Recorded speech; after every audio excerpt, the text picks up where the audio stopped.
Well, hey guys, here on the Rusty Glovebox, what we're going to do is we're going to start putting in a simple sprinkler system for the backyard. Nothing too fancy, not a whole lot of zones. I'm only going to have like 2 zones for the sprinklers, but I'm going to use the rotator type heads, the whirlybird pop-up type heads. I think these will get the distance and the coverage that I'm looking for. And this is going to be a big advantage of me dragging garden hoses around and all of that this summer, trying to keep everything alive in the Texas heat that we have. Well, here's a little valve set that I'm going to put in. You're going to always need some kind of backflow protection. They have several different kinds out there. This one is the manual type.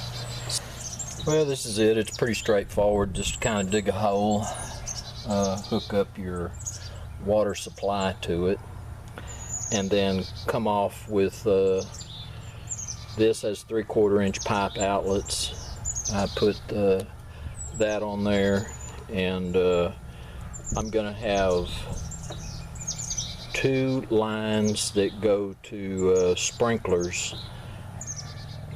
This black hose is it's underground, and it's going to go over there and water those roses. Well, this is a pretty good little afternoon's work. Dug a trench about 80 to 100 foot long to lay the 3/4 inch pipe in. On each of the lines, I'm going to have 2 sprinkler heads, and I've got them about 25 foot apart. I have one of the heads, and I'll show you which one I'm going to use. Well, this is the type of head I'm going to use, and it's got that orbiting or whirlybird type sprinkler head in there, and you can adjust it just like one of these type, same type of adjustments. Big advantage on these right here is you don't have to drag a garden hose around. It's got 2 ways to supply the water. You can either come in the bottom or come in the side. I'm going to come in the side. The way this is going to go is that head will go there, something like that.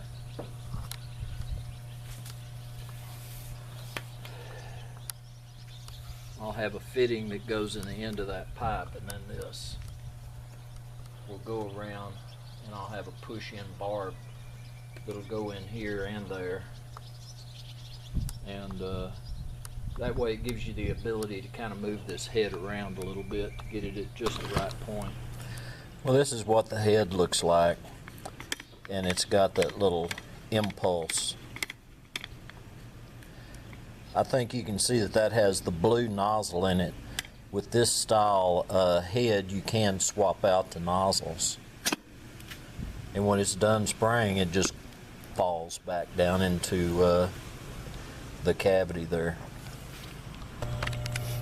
Well, here's our valve box and the wiring needed, and I have this wiring run underground. It's underground rated cable, and I have it going to my control box that's in the garage.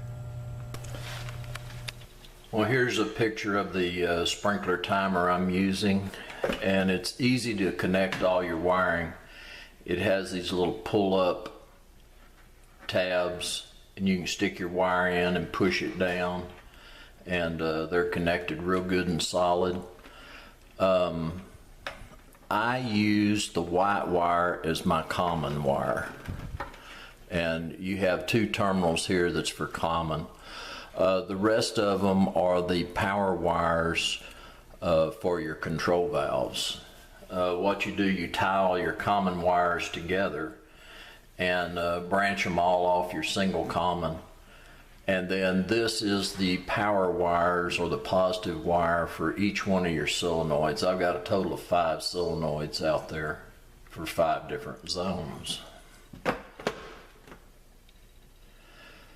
Something I like about this box is you've got a program A and a program B and a program C. All I'm using right now is program A and B. Program A is for what I'm using like in early spring, where I'm just putting a little bit of water to some trees and a flower bed for like early spring type. Program B, you can see it advanced to B. What I have all 5 zones spraying, and one good thing about this, you set your initial start time. So if you wanted to start at 7 and you let one zone go 30 minutes, it'd water 30 minutes, and then automatically it would advance to the next zone. If you didn't want zone 2 to water, you just leave that blank in the programming, and it'll skip zone 2 and go to zone 3. So this control box, I like it, and it works really pretty good.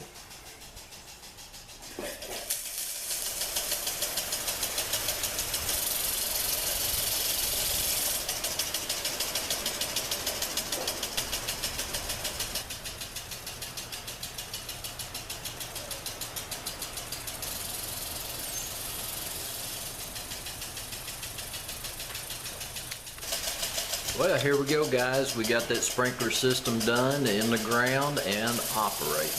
And I'm really gonna like it, not having to be dragging garden hoses around and all that water and everything this summer. It's not that far from this summer, so I think it's just in time. So anyway, I appreciate y'all coming by the shop today. This is Rusty Glovebox, and I'm out of here.